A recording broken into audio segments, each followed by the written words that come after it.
ମା ଆଖି ଆଜି ଛଳ ଛଳ, ଝିଅ ରଖିଛି ମାନ। ବୁଝିଛି ମା କଷ୍ଟର ମୂଲ୍ୟ, କଥାରେ ଅଛି ତୁଳସୀ ଦୁଇ ପତ୍ରରୁ ବାସେ। ସେ ଯେଉଁଠି ଥିଲେ ମଧ୍ୟ ତାର ଏକ ସ୍ୱତନ୍ତ୍ର ସ୍ଥାନ ରହିଥାଏ। ଠିକ୍ ସେହିଭଳି ସୋରଡ଼ାର ସୁନା ଝିଅ ସ୍ମୃତି ସାହୁ, ଯିଏକି ଯୁକ୍ତ 2 କଳା ପରୀକ୍ଷାରେ 600 ମାର୍କରୁ 520 ମାର୍କ ରଖି କଲେଜ ଓ ଅଞ୍ଚଳ ପାଇଁ ସୁନାମ ଆଣିଛନ୍ତି। ପୁଅମାନଙ୍କୁ ପଛରେ ପକାଇ ହୋଇଛନ୍ତି ଟପର। ସୋରଡ଼ା ବାସିନ୍ଦା ପ୍ରଭାସିନୀ ସାହୁଙ୍କ ଝିଅ ସ୍ମୃତି ସାହୁ। ପ୍ରଭାସିନୀ ଜଣେ ଅଙ୍ଗନବାଡ଼ି କର୍ମୀ।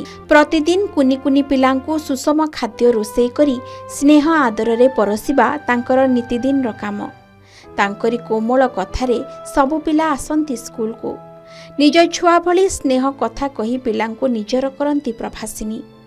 ଏଥିପାଇଁ ସେ ପ୍ରାପ୍ୟ ପାଇଥାନ୍ତି ମାତ୍ର 5,000 ଟଙ୍କା। ସେଥିରେ ଘର ଭଡ଼ା, ପୁଅ ଝିଅଙ୍କୁ ପାଠ ପଢ଼ାଇବା ବହୁତ କଷ୍ଟକର ହୋଇପଡ଼େ। ପିଲାମାନେ ଛୋଟ ଥିବାବେଳେ ସ୍ୱାମୀ ଆରପାରିକୁ ଚାଲିଗଲେ। ପିଲାମାନେ ବାପାଙ୍କ ସ୍ନେହ ପାଇନାହାନ୍ତି। ମା ପ୍ରଭାସିନୀ ନିଜକୁ ପଥର କରି ପିଲାଙ୍କୁ ପାଠ ପଢ଼ାଇଲେ। ତେବେ ଆଜିର ଦୁନିଆରେ ପରିବାର ଚଳାଇବାକୁ ହେଲେ କେତେ ଟଙ୍କା ଖର୍ଚ୍ଚ ହୁଏ ତାହା ସମସ୍ତଙ୍କୁ ଜଣା। ସେଥିପାଇଁ ପ୍ରଭାସିନୀ ସ୍କୁଲ କାମ ସରିଲେ ଘରେ ନଳି ଓ ମକା ଭାଜି ତାକୁ ଜରିରେ ପ୍ୟାକିଂ କରି ଦୋକାନ ଓ ଘର ଘର ବୁଲି ବିକ୍ରି କରିଥାନ୍ତି। ସେଥିରୁ ଯାହା ରୋଜଗାର ହୁଏ ପିଲାଙ୍କ ପାଟିରେ ଆହାର ଦେବା ସହିତ ପାଠ ପଢ଼ାନ୍ତି ପ୍ରଭାସିନୀ। ତେବେ ମା କରୁଥିବା କଷ୍ଟର ମୂଲ୍ୟ ରଖିଛନ୍ତି ଝିଅ ସ୍ମୃତି ସାହୁ।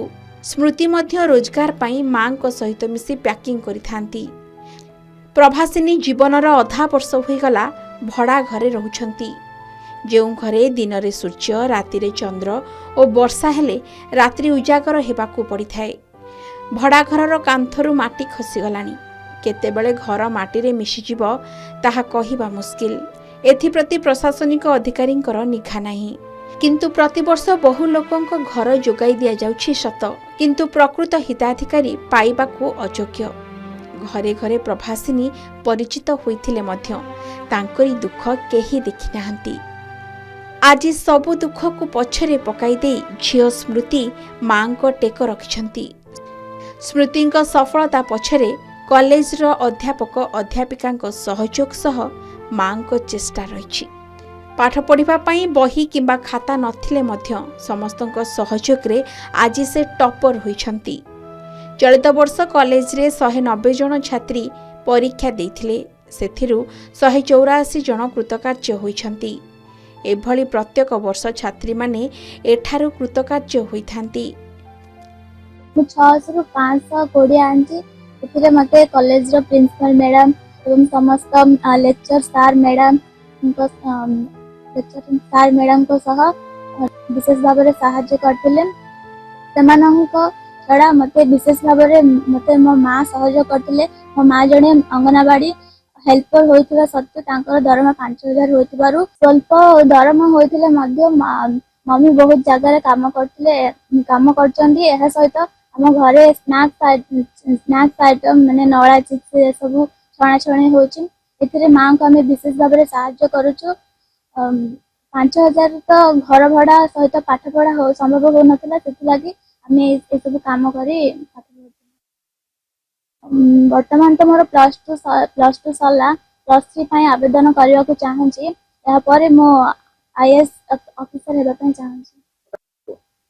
ଏମିତି କଷ୍ଟ ପଡ଼ିକିରି କାମ କରିକିରି ନଳା ମକା ଚିପ୍ସ ସବୁ ଦୋକାନରେ ଦେଇକିରି ବେପାର ନେଇକିରି ସବୁ କଷ୍ଟ ପଡ଼ିକି ତାକୁ ମଣିଷ କରିଛି। କାହିଁକି ଗଲେ କମ୍ ଦରମା ତ ଘର କରିପାରୁନି, କଷ୍ଟ ପଡ଼ି ପିଲାମାନଙ୍କୁ ମଣିଷ କରିଛି ଆଉ। ସ୍ମୃତି ସାହୁ ଆକ୍ଚୁଆଲି କ୍ଲାସରେ ଅତି ଭଲ, ଅତି ନିରବତା ଆଉ କାର୍ଯ୍ୟଦକ୍ଷତା ଭଲ, ପାଠ ପଢ଼ା ଅଧ୍ୟୟନ ମଧ୍ୟ ଭଲ।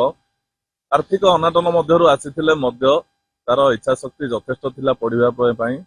ଆଉ ଷ୍ଟାଫ ମାନଙ୍କର ମଧ୍ୟ ଅକ୍ଲାନ୍ତ ପରିଶ୍ରମ, ଆମ ପ୍ରିନ୍ସିପାଲ ଏବଂ ମ୍ୟାଡମ ଏବଂ ସାର୍ ମାନଙ୍କର ଅକ୍ଲାନ୍ତ ପରିଶ୍ରମ ଏବଂ ତାର ନିଜର ଇଚ୍ଛା ଶକ୍ତି ତାକୁ ଆମ କଲେଜର ଟପର ହେବାରେ ସହାୟକ ହୋଇଛି।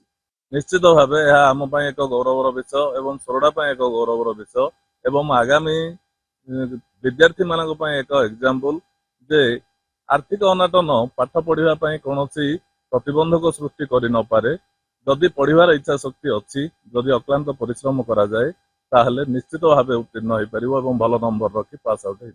आ पिलामानंकु आमे एठी बहुत चेष्टा करिथाउ पिलामानंकु प्रथम रे ओबीडिएंट सिखाइबा पिलामानंकु यथेष्ट परिमाण रे परिश्रम करिबा आ समस्त सार मैडम मानकर बहुत अवदान रही से यथेष्ट अक्लांत परिश्रम करिसेंती आ तार अक्लांत परिश्रम आ सेही पिला मध्य सार मैडम मानकर कथा सुनी से बहुत परिश्रम करिछि आ निश्चित रूप से मु आशा रखिथिली सेही पिला एही तार लक्ष्य स्थल रे पहुंची परिबा बोली। आगकू जड़े आईएएस ऑफिसर हेबाकू लक्ष्य रखिछंती स्मृति। स्मृतिंकर दृढ़ विश्वास और इच्छा शक्ति बल से निश्चिंत तांकर लक्ष्य पूरण करिवे, एथिरे द्वंद्व नहीं।